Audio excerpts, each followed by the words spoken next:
Video games are on the same level as fentanyl when it comes to its impact on our society. What? But before all the gamers lift up their pair of pitchforks, hear me out. The last time you played video games, right? It doesn't matter when, it doesn't matter what video game you played. The last time you played video games, did you become addicted? Most of you are probably saying, I was never addicted. I just play in my, to relieve some stress or just play with friends or whatever. Okay, good. Now recall the last time you went to the hospital. Maybe you got your wisdom teeth removed. Maybe you broke a leg or you broke some type of bone and you were put under anesthetics or you're given painkillers. Could have been morphine, could have been fentanyl, whatever. Did you become addicted? Most of you, again, probably not. So therein lies my point. In both cases, both things, video games and drugs, whether that be fentanyl, morphine, cocaine, smoking, those things all make you feel slightly better in the moment. But what makes it addictive? What makes something that makes you feel good all of a sudden turn into an addiction? But I want to talk about this term addiction. Anything can be an addiction. You can be addicted to money, to success, to food, to building muscle, to getting skinnier, right? There's terms for that. So what we're looking at shouldn't be the actual thing itself, right? Yeah, you should regulate those things. You should regulate fentanyl and cocaine and heroin, right? But what I am saying is someone that is mentally healthy, being exposed to those things maybe once, twice, 3 times, they shouldn't cause you to become addicted. It requires a person to be in the state of someone that's easily addiction prone to become addicted to those things. I think John Deloney had a quote that was something similar to the reason why people become addicted to alcohol, to drugs,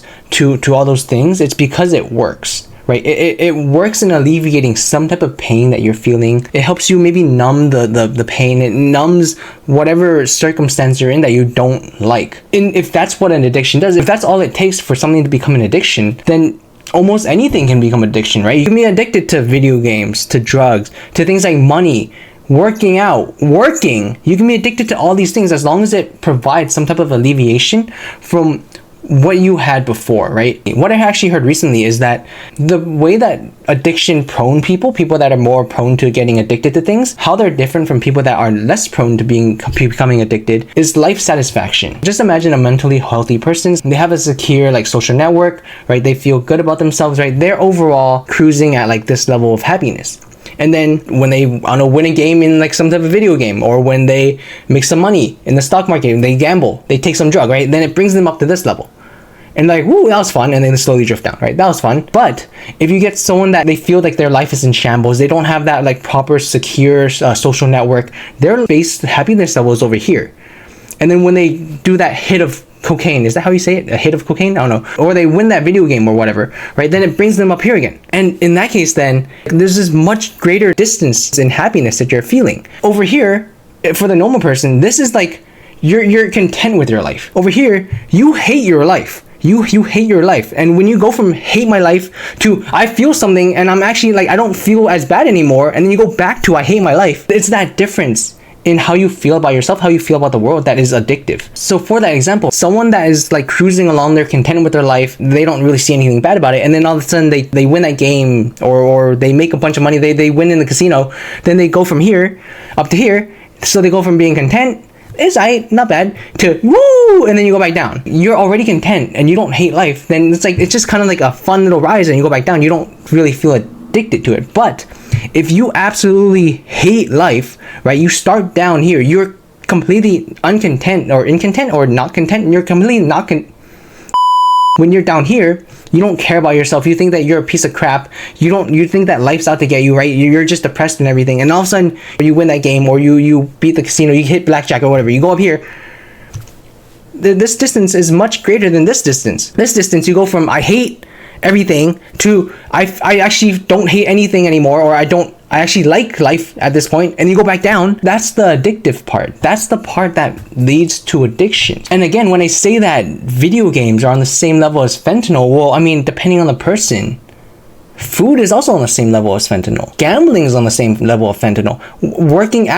Working is on the same level as fentanyl. Some people, their personal lives are so kind of messed up, or they just don't like where they are. They put all their resources, they focus in on maybe their work, on succeeding in their job, in their profession, because they don't want to think about that. In that case, then working and succeeding is their addiction.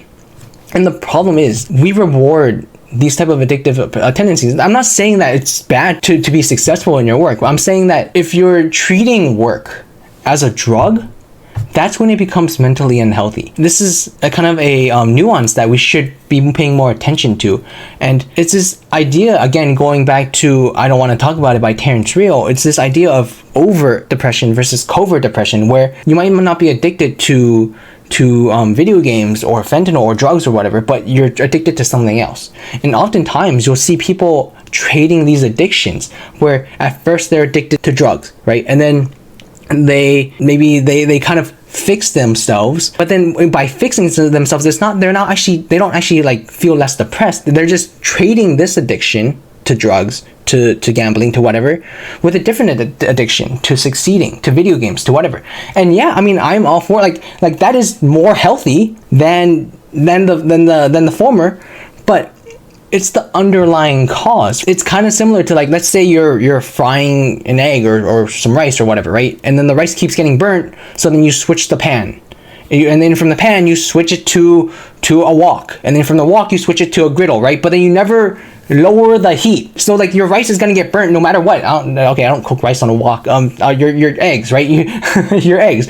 So your eggs are going to get burnt regardless. But until you reduce the heat, or until you lower the amount of time that you're cooking for, it doesn't matter how many times you're switching. If you are overall, you don't like yourself, right? If you feel depressed, the problem isn't the addiction itself. What's causing you to be prone to becoming addicted is that underlying lack of, like, self-love. Obviously, you're not going to change, and my videos get like what, 10, 20 views. This video is not going to bring you to therapy, but like, to go back to Terrence Real, that cure to covert depression, which is like you hiding or you masking that depression with some type of addiction, right? Video games, food, gambling, drugs, whatever. The cure to that is changing it from covert depression to overt depression, so that then we can focus on curing your overt depression. Overt being like actually showing the signs of being depressed. Because I think the main problem is men are actually depressed. Men, like, they don't show their depression, right? They can't fix something that they don't know is there, because like they covered it so well. They hid it so well. I'm not saying it's only men, but like I'd say in most cases, men are taught in our society to hide their depression, right? Those men themselves, they don't even know that they have these problems. And it comes out, it spurts out not in depression, not in revealing your feelings, but in violence, in drug abuse, in crime. The only cure to that covert depression is changing it into overt depression, so that then we can treat the depression itself, rather than first figuring out whether or not you're depressed, or if you're just happy at work, right? You don't know. I can't tell if you just like video games or if you're actually depressed. So this video is all over the place, but I just wanted to, like, there's been a recent talk about how, like, video games are ruining America. Like, it's the violence in video games that's causing this. I don't know if you noticed, but like, I feel like most of these random things that are happening, it's done by men, because they just don't have an outlet for their feelings. And I think that the most healthy thing to do as a society is to encourage men to show those feelings, right? And to encourage people to go to therapy, to encourage people to talk about their feelings, their emotions. I think that is the root of the problem, right? That in fixing that problem, you'll fix all these other things. You'll fix a lot of the violence, a lot of the acts of terrorism, a lot of, like, drug abuse and all those things.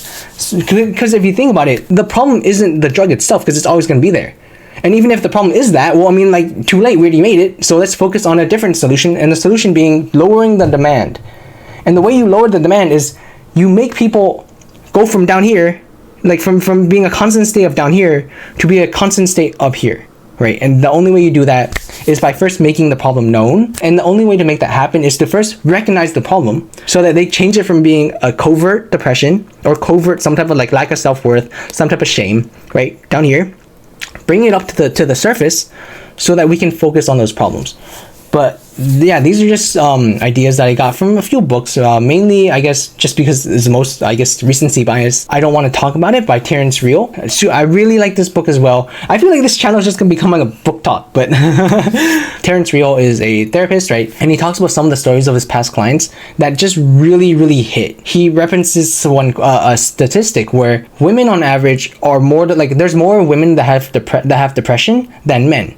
But then when you account for alcoholism, when you account for drug use, when you account for crime, when you account for violence, then this discrepancy of women being more depressed than men kind of goes back up, because men are taught not to talk about their emotions. They're taught not to show emotion and not to look vulnerable or look weak. And I think that as a society, going back to Brene Brown, we have to rewire our thought process to say that vulnerability isn't bad. Vulnerability isn't weak. This topic of people saying video games are the devil, and like also this like sudden increase in drug use, they're all connected, but they're only connected because they're both solutions, valid solutions. I will say they're valid solutions because they do work. They're valid solutions to a mental health problem. Right? And people always say, oh, he was just weird in the head. Mental illness, in my opinion, that's just another name for depression, right? You like, I feel like a lot of mental illnesses come from just being depressed, not liking where you are in your life. And I think when we recognize that, and when we recognize it's not weak to be vulnerable, it's not weak to show emotion, I think then we'll be making strides to kind of alleviating a lot of these problems in our society, in our world. Yeah, that's it. Peace.